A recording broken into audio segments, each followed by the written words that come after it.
Want a K-pop Demon Hunters toy this holiday? Wait until next year, say toymakers. New York. Fans of Netflix runaway hit K-pop Demon Hunters will only be able to get their hands on branded toys well after the key holiday shopping season. A missed opportunity for Mattel and Hasbro that have won licensing deals from the streaming giant. Netflix said on Tuesday that Mattel and Hasbro will make toys, collectibles, games, and roleplay products based on the film that can be pre-ordered in the coming weeks, but most of those will not ship before January. The toymakers had the chance to meet the year's biggest toy buying period, a person familiar with the matter told readers. However, they did not foresee the crossover appeal with Korean pop music and anime fans as well as casual viewers, so they declined to commit to a licensing deal before the film was released in June, the person said. Since it typically takes major toymakers 12 to 18 months to win licenses, develop, manufacture, and ship products to the US, they collaborate with movie studios on scheduling product releases, planning to stock shelves with what they bet will be popular toys before the year-end holidays, when toymakers make nearly a third of annual sales, industry experts said. Mattel and Hasbro declined to comment on whether they declined the licenses before the film was released. In an interview on Tuesday, Einon Kreis, CEO of Mattel, said, "It does take time to develop product, especially at the quality that we do.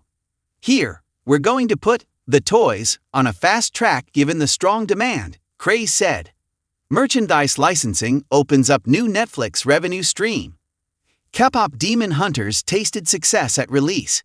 It topped streaming and became Netflix's most watched animated film ever by early July, while Golden, a song from the film hit No. 1 on Billboard Hot 100.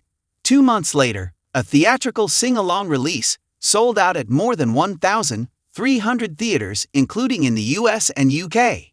To be sure, merchandise tied to movie hits or seen on celebrities can sell out no matter the time of launch.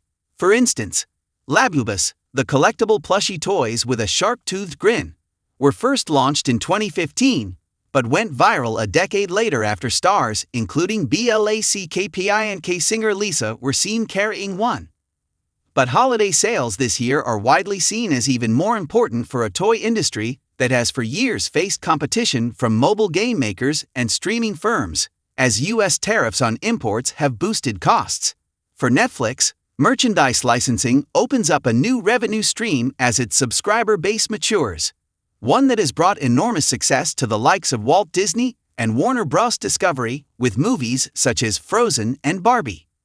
Netflix in January landed its first master licensing deal with Squishmallow's maker Jazzwares to make toys and costumes for a collection tied to TV show Stranger Things. The company has since partnered with Lego to make building sets inspired by anime series One Piece. Some US toymakers expect shortages of toys this season considering many supplies come from China, whose goods the US subjects to steep tariffs. They have also said major retailers have cut back on holiday orders because of rising costs and uncertainty about consumer spending. However, Adobe Analytics forecasts US consumers will spend about $8.8 billion on toys this holiday season, up from $8.2 billion last year. Toys linked to Jurassic World, Rebirth, which was released in July, and Transformers 8, Rise of Unicorn, set for release in late December, are likely to be the most popular merchandise this year, said Greg Ahern, CEO of trade group Toy Association. Funko, which makes 4-inch collector's items called Funko Pops, announced a deal with Netflix in August to make $14.99 figurines inspired by K-pop Demon Hunters characters. But these two will only ship by January 30, the company's website showed. Funko did not immediately return a request for comment. Mattel is manufacturing a pack of 3 dolls from the movie, while Hasbro is developing a branded Monopoly card game that will be available to ship on January 1. We have a long relationship with Disney on Marvel and Star Wars, and so we know what the cadence of entertainment events is, and we plan accordingly to create products around those entertainment events, Hasbro's president of toys, games, licensing, and entertainment, Tim Kilpin, told readers this month.